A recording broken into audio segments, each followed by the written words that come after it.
We are tackling the biggest health crisis that's hit the U.S. this decade. I'm talking about the opioid epidemic. The death toll is rising across the country, now surpassing the number of deaths from the AIDS crisis at its peak, turning many cities into mass casualty zones. Deaths from guns and car crashes are now outnumbered by deaths caused by opioid overdoses. Last year alone, the opioid epidemic cost the U.S. $8 billion.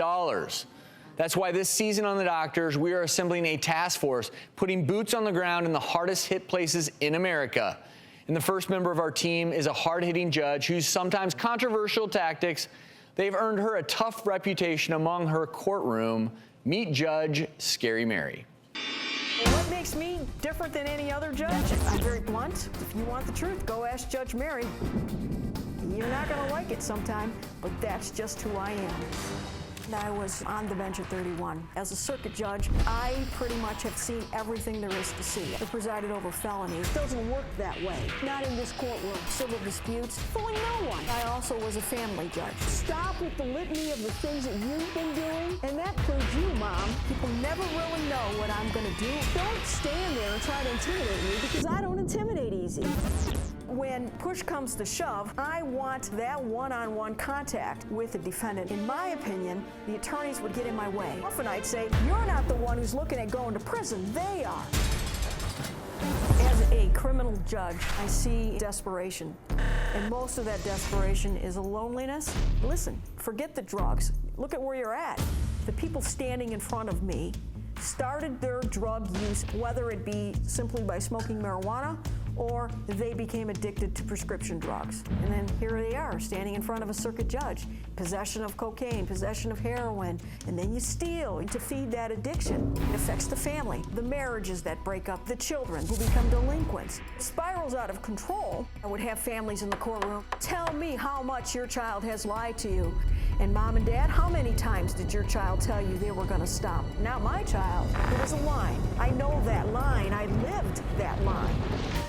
Listen, I understand what you're going through because I am an alcoholic. I nearly killed my mother in an auto accident. She had probably over 50, 60 stitches across her forehead, and I had to see that scar every day of my life all the way until the time when she was in a casket. That is something that I'll never forget. I stopped drinking when my mom died. It was time for me to take control of my own life and help other people. It will be 15 years of sobriety for me. I was so tired of living the lie, and I look for that in people. Are they tired? My clerk would look at me and they knew, oh boy, here comes the compassion Mary Chrzanowski. Rise above. That was my favorite line. I don't want to put you in prison. I want you to be a good person and enjoy life. Bring yourself up because you're better and bigger than any addiction. I love saving lives. If you didn't help yourself, I had to lower the gavel, and that's when I became tough. Scary Mary. I'll never lose that reputation. You want my help, you've got to be honest with me. So who is going to win this? I'm going to win. Judge Mary Chrzanowski, a.k.a. Scary Mary, is here with us now. Thank you so much for being here. Thank you. Number one, I applaud you.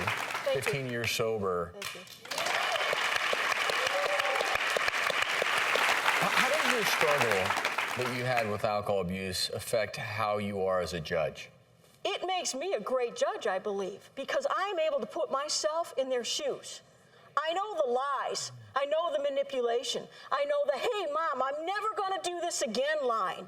You know, I know the crap. I know how to cut through it. But as an empathetic individual who can understand what people are going through, how did you get the nickname Scary Mary? Because I heard Judge Scary Mary was coming on the show today, and I'm telling you right now, you get a little chill up your spine. Am I in trouble? I'll put it this way. An attorney said to me, you know what, you're not a good judge because we never know what you're going to do. You're so inconsistent. And I said, you don't need a judge that's consistent because if you want consistency, then let's just plug the facts into a computer and get the result. You need a judge that's going to sit and listen and make a determination after hearing all the facts. So a judge should never be consistent. So the scary part was, what is she going to do now? What is Scary Mary going to do now?